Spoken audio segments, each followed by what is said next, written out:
snapshot of Brexit Britain in November 2025. Just looking back a few years ago, before Brexit happened, we had years of the Brexit cabal foot stamping and insisting that Brexit had to happen on the back of a referendum which only won marginally with a tiny advantage, and it was proven and admitted in the appeal court that that vote was corrupted by overspending, dark money, Russian influence and lies. But they still insisted and said that Brexit had to happen. They were convinced that the Remainers were peddling Project Fear, they said, and Brexit was going to be marvellous and Britain was going to be great again and things were going to be whoopity-doo-dah. So here we are now in November 2025, and finally we actually all agree that Britain is in an absolute mess, and the Remainers will say and do say that Brexit has caused the mess. Brexit is primarily responsible for most of the problems that we are experiencing today. Austerity hasn't helped. Austerity pushed in some ways that Brexit anger, but it is certain that Brexit is causing most of our problems. For one thing, the Brexiteers and the right wing absolutely hate immigration.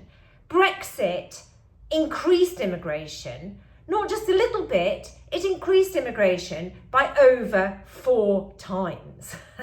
And not only that, because we left the Dublin Accord, the small boats crisis and asylum seeker numbers have rocketed because the asylum seekers know that we no longer have the luxury and the deterrent of actually sending back asylum seekers who first landed in other countries in Europe.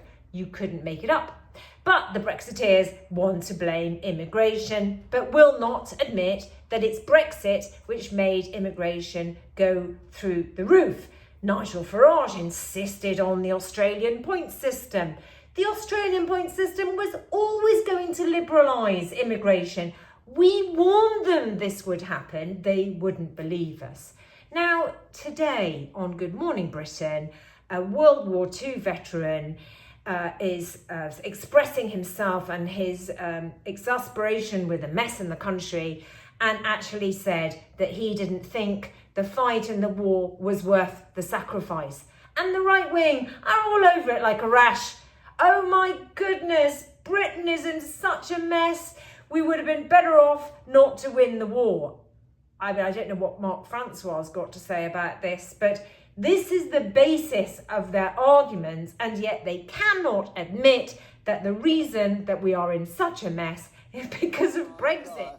There was rows and rows of white stones, of all the hundreds of my friends and everybody else that gave their lives for what? The country of today. No, I'm sorry. The sacrifice wasn't worth the result that it is now.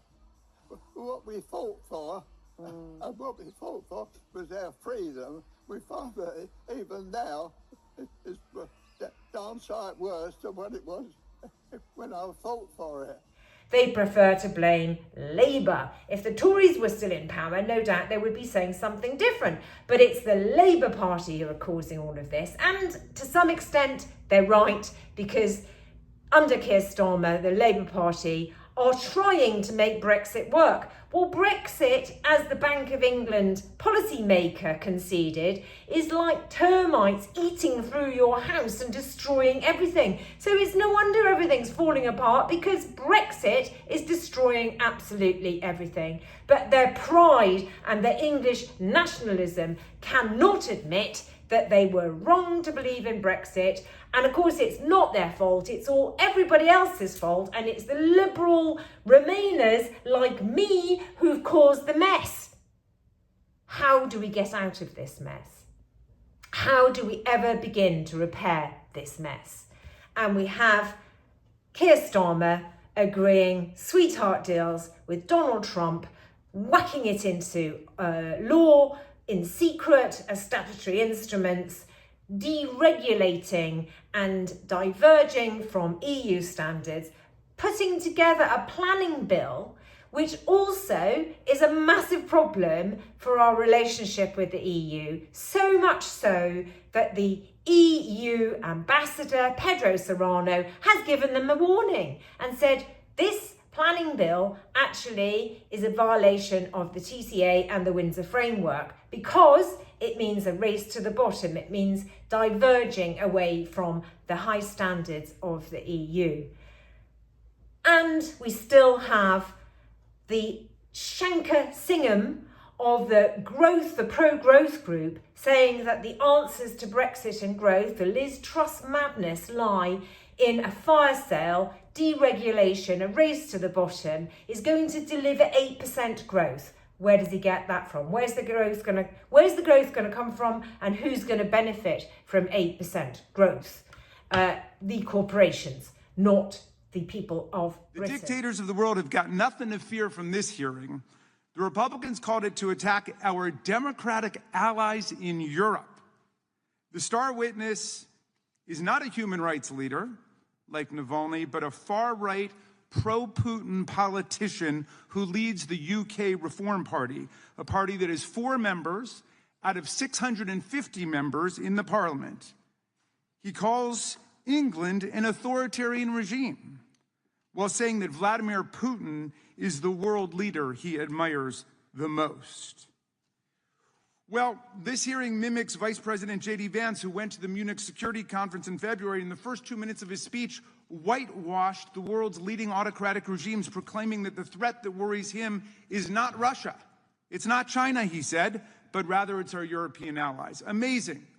Republicans are promoting far-right parties in Europe, like Alternative for Deutschland, Reform UK, and Rassemblement National Français, and ignoring massive repression in Russia, China, Pakistan, Saudi Arabia, and among all the autocrats of the world. Republicans are vilifying European liberal democracies simply for engaging in the kind of line-drawing exercises that we Americans engage in under our First Amendment with respect to the epidemic of child pornography, protecting children from other harmful content, defamatory speech, online scams and false advertising, and speech inciting riots and imminent lawless action.